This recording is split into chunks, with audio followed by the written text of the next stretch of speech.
Good morning. আবার চলে এসেছি সকাল সকাল পিএস ম্যাগনাম। কালকে তো মানে যা গেল সারাটা দিন, আজকের ব্লগটা তো নিশ্চয়ই দেখেছো। তো কালকে সারাদিন মারাত্মক বিচ্ছিরি গেছে, প্রচণ্ড পরিমাণে হেক্টিক গেছে আর কি। আলটিমেট যে বাচ্চাগুলো বেঁচেছে এটাই অনেক। আর সব থেকে বড়ো কথা হচ্ছে যে মানে এত এমার্জেন্সি ছিল যে সেই সময়টুকুর জন্য মানে কোনো কিছু না ভেবে নিয়ে আমরা চলে গেছিলাম। এবং ডক্টর ভগবানের মতো কাজ করেছে, এত ভালো কাজ করেছে কি বলবো। মানে 15 মিনিটের মধ্যে ওটি কমপ্লিট এবং বেবিগুলো একদম সেফলি ল্যান্ডিং হয়েছে। তো যাই হোক, আজকে আবার মানে রেগুলার কিছু না কিছু থাকছি। আজকে আবার আমি এফএমকে নিয়ে যাবো ডক্টরের কাছে। তো চলো আগে জিয়নকে বার করে নিই, তারপর এখান থেকে বাড়ি যাব। বাড়ি থেকে বেরিয়ে বাড়িতে এসেছিলাম জিয়নকে করে, বাড়ির থেকেই বেরালাম। বেরিয়ে এখন এই যে এফএম এর মা চলে এসছে। এফএম এর মার নতুন গাড়ি এফএম এর জন্য কিনেছে। এই যে বসে আছে, এফএম শুয়ে রয়েছে, এই যে দেখতে পাইনি এখনো। এই যে যাক, এখানে ডাক্তার দেখানো ডান। এফএমকে ডাক্তার দেখিয়ে দিয়েছে। এই যে এফএম বদমাশির শিরোমণি। তো চলো, গাড়ি চলে এসছে। আর চলো গাড়িতে উঠে তারপরে বলছি কথাগুলো। আজকে এফএম এর জন্য মানে দিদি যা করছে চিন্তার বাইরে। চলো আর গাড়িতে উঠি। যাক, গাড়িতে উঠে গেছি এফএমকে নিয়ে আমাদের ডক্টর দেখানো কমপ্লিট হয়ে গেছে। এই যে এফএম এখানে বসে পড়েছে, আর এই যে দিদি। আচ্ছা, এবার দিদি আমাকে একটা কথা বলুন, এই গাড়িটা আপনি কেন কিনলেন? গাড়িটা টোটালি এফএম এর জন্য কেনা। এফএম এর জন্য? একদমই তাই। এটা কিন্তু মানে অনেক লোকে মানে বললে বিশ্বাস করবে না, আপনি সত্যি বলুন।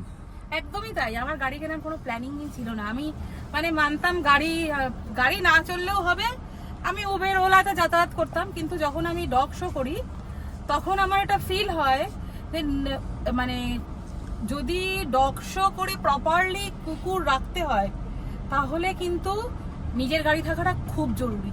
আর এটা কোনো লাক্সারি বা এটা কোনো মানে দেখানো বা কোনো স্ট্যাটাস নয় না, শুধু তো ডগ শো নয়, এই যে আপনি যে আজকে নিয়ে আসলেন।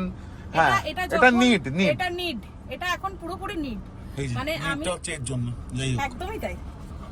আর আরেকটা কথা হচ্ছে যে আপনি বললেন যে কিছুদিন আগে যখন নিয়ে ঘুরতে যাবেন, সেটার প্ল্যানিং কবে হচ্ছে? সেটার প্ল্যানিং হচ্ছে। আমরা মোটামুটি একটা পেট হোটেল, যেটা পেট ফ্রেন্ডলি হোটেল, সেটাও ঠিক করছি। তো সেটা নিয়ে আমরা একটা লং ড্রাইভে ওকে নিয়ে যাব। যাক, আর মানে গাড়িটা কেনার চিন্তা ভাবনা আসলো কোথা থেকে? মানে যে গাড়ি একটা নিতেই হবে। গাড়ি তো মেনলি আমার এসছে যখন তখন মানে হুটহাট করে বেরোনো যাবে ওকে নিয়ে ডাক্তার দেখানো, মানে ওর যাতে মানে আমাদের কিছু হলেও 2 মিনিট টাইম থাকবে, আমরা বলতে পারবো যে আমার এই কষ্টটা হচ্ছে। কিন্তু ও তো সেটা পারবে না। আমার গাড়ি কেনার মেন উদ্দেশ্যই এটা। প্রবলেম হলো গাড়ি নিয়ে ওকে নিয়ে বেরিয়ে পড়ো। একদমই ঠিক। আর দেখুন, এইটা দেখার পর হয়তো অনেকে কমেন্ট করবে যে গাড়িতে করে ওকে নিয়ে যাওয়া এটা একটা লাক্সারি ব্যাপার কিংবা এই ব্যাপার।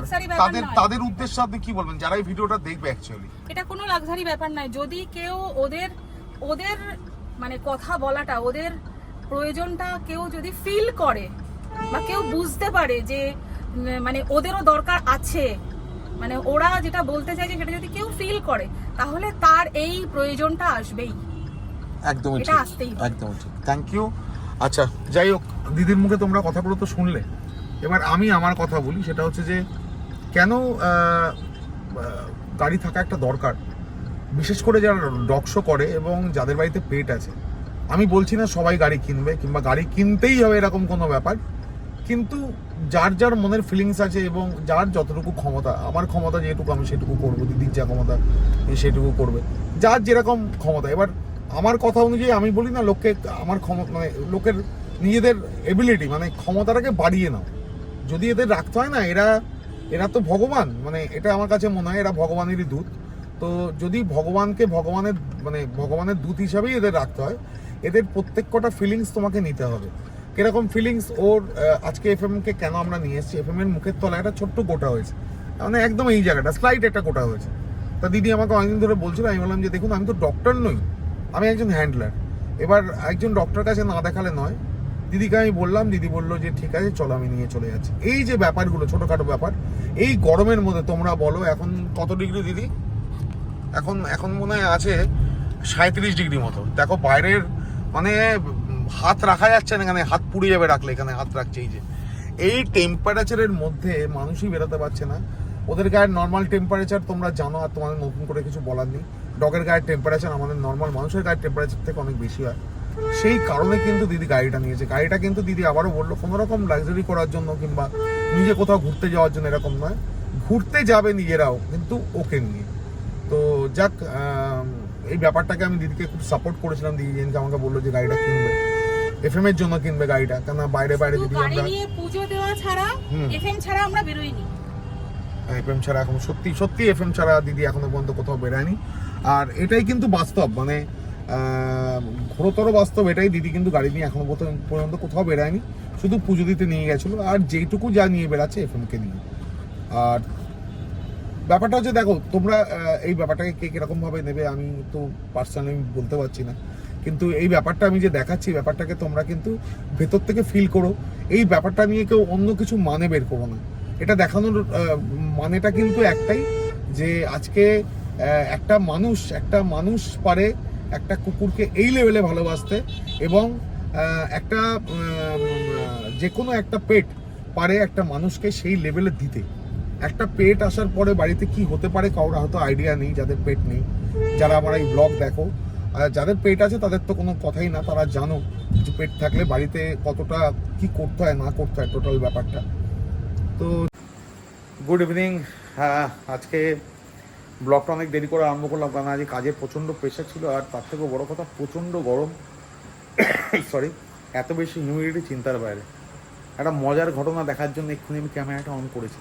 আমি বেশি জোরে কথা বলতে পারছি না, জোরে কথা বললে চাপ হয়ে যাবে। তো চলো দেখাই তোমাদের। এটা হলো চেঙ্গিজ আর কাইজারের ঘর। এই যে এখানে কাইজার, আর ওখানে দেখো থ্রিকে পড়েছে ঘুমিয়ে।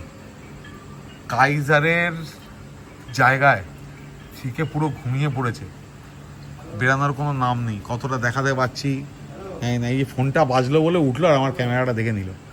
কাইজার বেচারা শুতে পারছে না, থ্রিকে কাইজারের বেডে গিয়ে শুয়ে রয়েছে। কি বলবো,